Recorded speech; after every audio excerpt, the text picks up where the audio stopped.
Ever hit that 3 p.m. wall? You know the one, where your brain feels like it's wading through molasses and all you can think about is a nap or, let's be honest, a sugary snack to get you through the afternoon. That's not just a case of the Mondays. That's your blood sugar on a roller coaster, and it's affecting everything from your mood and focus to your long-term health. What if I told you that you could get off that roller coaster for good?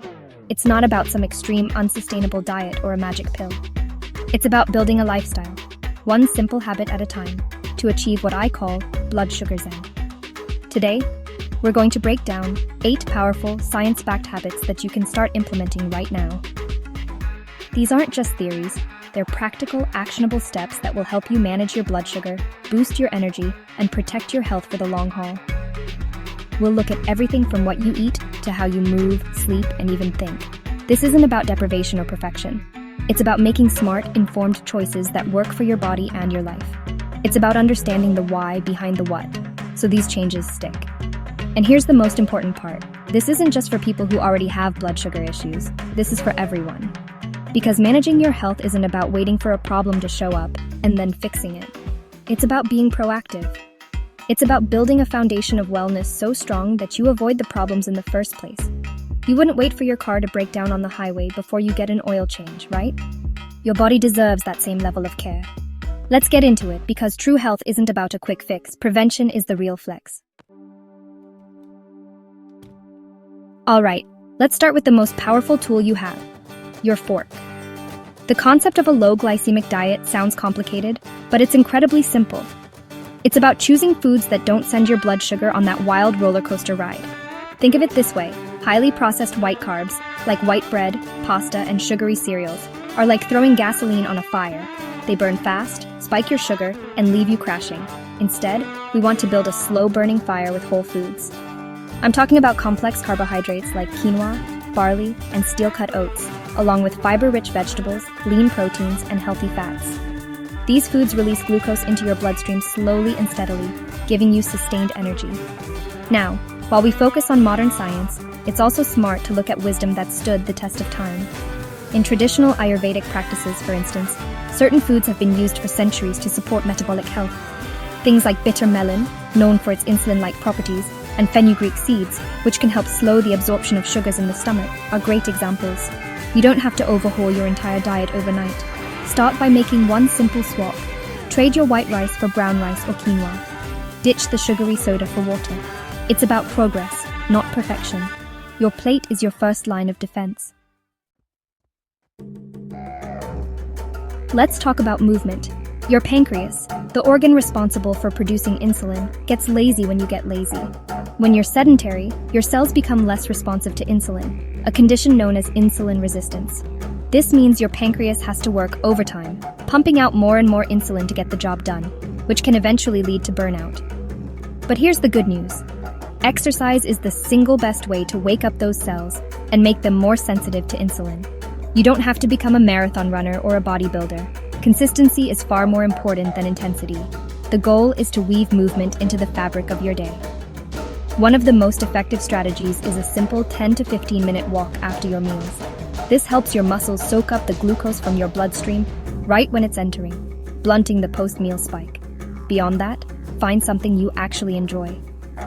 It could be dancing in your living room, going for a swim, doing some gentle yoga stretches, or lifting weights. Strength training is particularly amazing because the more muscle mass you have, the more storage space you have for glucose, keeping it out of your bloodstream. Remember, every step, every stretch, every lift is a message to your body that you're in this for the long run. You can have the perfect diet and exercise plan, but if you're chronically stressed out and sleep deprived, you're fighting an uphill battle with your blood sugar. These are the silent saboteurs. When you're stressed, your body releases cortisol, the fight or flight hormone.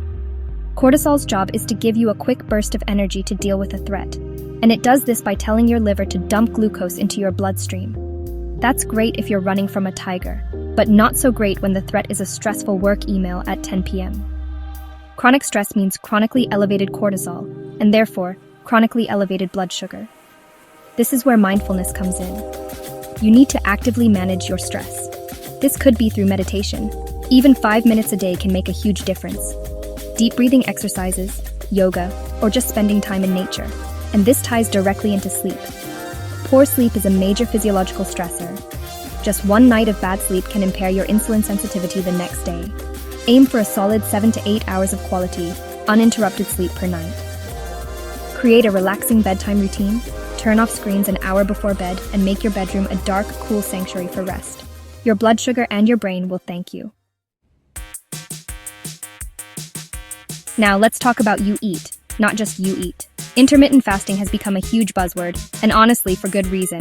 It's not about starving yourself, it's about creating a dedicated window of time for eating and a dedicated window for fasting, or just letting your digestive system rest.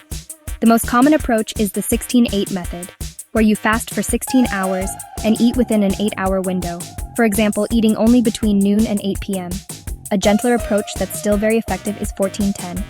During that fasting period, your body isn't busy digesting, so it can focus on cellular repair, and crucially, it gives your insulin levels a chance to fall. This extended break from eating can significantly improve insulin sensitivity. Think about it. If you're constantly snacking from the moment you wake up until you go to bed, your insulin is always on call. It never gets a break. By giving it that 14 or 16-hour vacation every day, your cells become more receptive to its signals when it does show up. Now, a very important caveat here. This is a powerful tool, but it's not for everyone. If you are pregnant, have a history of eating disorders, or especially if you are on diabetes medication like insulin, you absolutely talk to your doctor before starting. Your safety comes first. I want to take a moment to address something really important: the role of medication. In the world of wellness, sometimes medicine gets a bad rap. But let's be clear, medication can be a life-saving, essential partner in managing your health. If your doctor has prescribed medication like metformin or one of the newer GLP-1 agonists, it's because your body needs that extra support. These aren't a sign of failure. They are powerful scientific tools designed to help your body function better. Metformin, for example, works by reducing glucose production in the liver and improving insulin sensitivity. The goal is to create a holistic plan. You don't have to choose between traditional wisdom and modern medicine. You can and should use both. Embrace the lifestyle changes we're talking about: the diet, the exercise, the stress management, and take your prescribed medication consistently. Don't skip doses because you had a good day. These medications work best when taken as directed, providing a stable foundation upon which your healthy habits can build. Think of it as a team effort. Your lifestyle choices are your offense, and your medication is your defense. Together, they create an unbeatable strategy for your health. This next habit is so simple we often overlook it, but it's incredibly powerful: hydration. Water is your body's internal flushing system. When your blood sugar levels are high, your kidneys go into overdrive trying to filter and absorb the excess glucose. If they can't keep up, the excess glucose is excreted in your urine, but it pulls fluids along with it, which can lead to dehydration. Staying well hydrated helps your kidneys do their job efficiently and flush out that excess glucose. It literally helps you pee out the sugar. It's that direct. So how much should you drink? The old 8 glasses a day is a decent starting point, but your needs can vary based on your activity level and climate. A better rule of thumb is to drink enough so that your urine is a pale, straw-like color. And it doesn't just have to be plain water. Unsweetened herbal teas can be a great way to hydrate while also providing some gentle metabolic support. Teas like cinnamon or ginger tea have been shown in some studies to have a mild positive effect on blood sugar regulation. Just make sure you're not adding any sugar. The goal is pure, simple hydration. Make it a non-negotiable part of your day. You can't manage what you don't measure. Knowledge is power, and when it comes to your blood sugar, knowing your numbers is your superpower. This is where regular monitoring comes in. Now, I want to be very clear. This is not about becoming obsessive or feeling anxiety every time you check. It's about curiosity and data collection. It's about becoming a detective in your own health journey. Using a glucometer or a continuous glucose monitor, also called a CGM, can give you real-time feedback on how your body is responding to different foods, exercises, and even stress levels. I recommend keeping a simple journal alongside your readings. Write down what you ate, when you exercised, how you slept, and what your stress level was. After a few weeks, you'll start to see patterns emerge. You might discover that a certain healthy breakfast cereal still spikes your sugar, or that a 15-minute walk after dinner makes a massive difference. This personalized data is invaluable. It allows you to move beyond generic advice and hack your lifestyle, making targeted adjustments that give you the biggest bang for your buck. This is how you take control and fine-tune your path to blood sugar zen. We've spent this whole video talking about proactive, preventative habits, and that's where your focus should be. But it's also critical to know when your body is sending you an urgent warning sign that requires immediate medical attention. These are the red flags you should never ever ignore. If you start experiencing things like blurry vision that comes and goes, or a persistent tingling or numbness in your hands or feet, that's your nervous system and blood vessels telling you they're in trouble. These are signs of potential nerve damage from high blood sugar. Other major red flags include feeling thirsty all the time no matter how much you drink, and consequently frequent urination, especially at night. This is your body desperately trying to flush out excess sugar. Unexplained fatigue that doesn't go away with rest, or wounds and sores that are slow to heal, are also serious signs. If you experience any of these symptoms, please, do not wait. Don't try to lifestyle your way out of it. Make an appointment with your doctor immediately. Your health is too important to guess. Be proactive with your habits, but be reactive with red flags. We've covered a lot today, from the food on your plate to the thoughts in your head, and it might feel like a lot to take in. But I want you to remember this. You don't have to do everything all at once. The journey to blood sugar zen isn't a sprint.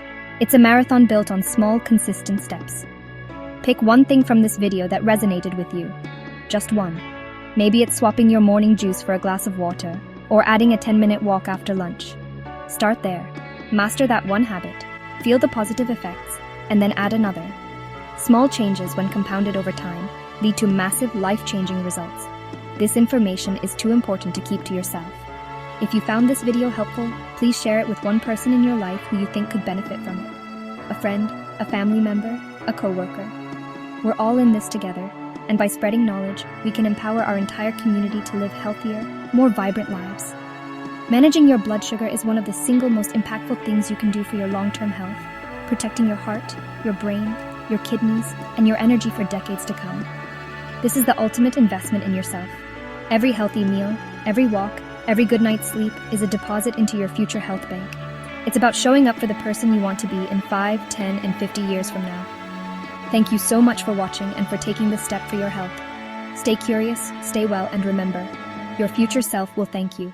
Prevention is the real flex.